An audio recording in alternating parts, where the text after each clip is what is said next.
اعوذ باللہ من الشیطان الرجیم بسم اللہ الرحمن الرحیم اللہم اغفر لی والوالدی وللمؤمنین والمؤمنات والمسلمین والمسلمات۔ السلام علیکم ورحمۃ اللہ وبرکاتہ۔ پسند کی شادی کا مجرب وظیفہ اور آزمودہ عمل لے کر آیا ہوں۔ اس عمل کو میں نے ایسی جگہوں پہ آزمایا جہاں پہ رشتہ ہونا ناممکن تھا۔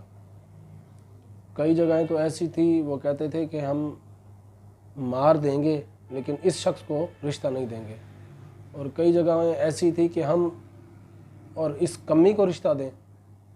یقین کیجئے اس عمل نے سب فیصلے کرا دیے۔ آپ کو مشاہدات تو میرے پاس بہت سے ہیں، لیکن ایک چھوٹا سا واقعہ سنا رہا ہوں اس عمل کی وجہ سے جو رشتہ ہوا، اور ایسا ہوا کہ مشہور ہوگا بہت زیادہ یہ واقعہ۔ ایک غریب شخص کو ایک ذمہ دار کی بیٹی سے شادی کی خواہش ظاہر کر دی، اس نے پسند آ گئی اسے بیٹی اس کی۔ تو غریب آپ کو پتہ ہے اکثر یہ حرکتیں کرتے رہتے ہیں۔ جب ذمہ دار کو یہ خبر پہنچی تو اس نے اس کو اٹھوا لیا اپنے بندوں کے تھرو نا، اس کے ڈیرے پہ آیا، وہ پٹائی کی اس کی خوب بڑی، اور اسے دھکے دے کر وہاں سے نکال دیا، اور اسے کہا کہ آئندہ اگر تیرے منہ پہ میری بیٹی کا نام آیا تو دیکھ لینا میں تیرے ساتھ کیا کروں گا۔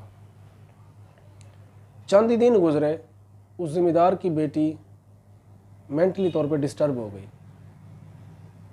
پاگل ہو گئی۔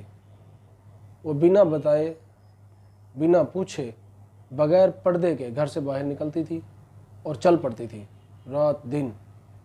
ذمہ دار نے جب یہ کیفیت دیکھی تو وہ بڑا حیران اور پریشان ہوا کہ میرے گھر میں یہ کیا ہو گیا ہے، اور اب میں رسوا ہو گیا ہوں، میں بے عزت ہو گیا ہوں پورے گاؤں میں، پورے علاقے میں میرا ایک نام ہے۔ اس نے بڑے ڈاکٹر، طبیب، حکیموں کے پاس گیا وہ، لیکن اس کی بیٹی کا علاج نہ ہو سکا۔ کسی اللہ والے کے پاس گیا تو اللہ والے نے اسے بتایا کہ آپ نے کسی غریب کی بے عزتی کی ہے، اس کا دل دکھایا ہے، جاؤ اور اس سے معافی مانگو۔ جب ذمہ دار کو یہ بات خبر کا پتہ لگا کہ اوہو، میں نے تو ایک غریب کو بے عزتی میں نے تو اس کی بڑی پٹائی کی تھی خوب، تو وہ اس کے گھر گیا ذمہ دار، جا کر اس کو کہتا ہے کہ میں اپنے کیے کی معافی مانگنے آیا ہوں اور آپ کو رشتہ دیتا ہوں، بیٹی تیار ہے، آپ آئیں نکاح کر اور لے جائیں۔ جب غریب نے یہ بات سنی تو وہ بہت خوش ہوا، اپنے عزیز و اقارب کو لے کر ذمہ دار کے گھر گیا، نکاح ہوا، اور وہ اس لڑکی کو اپنے گھر لے آیا۔ جیسے ہی وہ لڑکی اس کے گھر آئی وہ ٹھیک ہو گئی۔ اس برکات کی جو وجہ ہے، اس عمل کی جو مین وجہ ہے کہ یہ فیصلے کرا دیتا ہے، یہ ناممکن کو ممکن کر دیتا ہے۔ ایسا ببرکت وظیفہ بتا رہا ہوں آج آپ کو کہ پسند کی شادی ہو کے رہے گی انشاءاللہ تعالی۔ دیکھیں، وظائف جو بھی شخص کرتا ہے اور وہ کہتا ہے مجھے اس کے برکات، اس کے فوائد، اس کے اثر نہیں مل رہا، تو اس کو سمجھنا چاہیے کہ کیا میرے بھائی آپ نے اس عمل کی زکوٰۃ ادا کی ہے، اس کا صدقہ دیا ہے آپ نے؟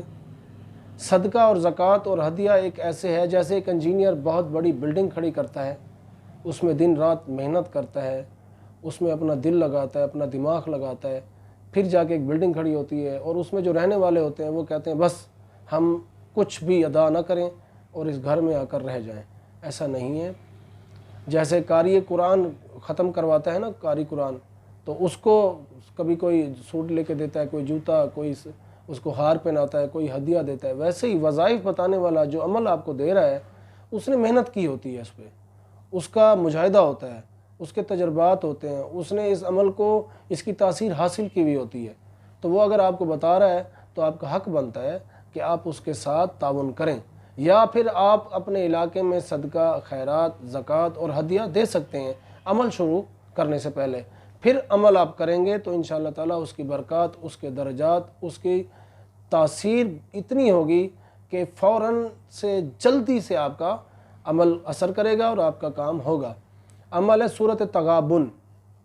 سورۃ تغابن اگر آپ اس وظیفے کو، اس عمل کو رات میں کریں گے تو اس کا اثر بہت زیادہ ہے اور بہت جلدی کام ہوگا۔ دن میں کریں گے تو کام ہو جائے گا، تھوڑا ٹائم لگے گا۔ جو شخص چاہتا ہے کہ میں عمل میں تیزی لاؤں، جلدی لاؤں، وہ زکوٰۃ، صدقہ اور ہدیہ کا اہتمام کرے اور سورۃ تغابن پڑھے 41 مرتبہ فجر کے پہلے سنتوں سے پہلے، فجر کی سنتوں سے پہلے 41 مرتبہ پڑھے، وہ اس عمل کو کچھ دن کرے گا، دعا مانگے گا، انشاءاللہ تعالی ناممکن کو ممکن کرا دینے والا عمل وظیفہ آپ کو بتا رہا ہوں۔ آپ مجھے خود ہی اس کے بارے میں بتائیں گے، کیونکہ میں نے افغانستان میں ایک خاتون کو بتایا تھا، ان کا مسئلہ حل ہوا، اس سے سوچا آپ کو بھی بتاؤں، آپ کا بھی مسئلہ حل ہونا چاہیے انشاءاللہ تعالی۔ اب اگلی ویڈیو میں ضرور ملیں گے، اپنا اور اپنے اہل خانہ کا خیال رکھیں۔ السلام علیکم ورحمۃ اللہ وبرکاتہ۔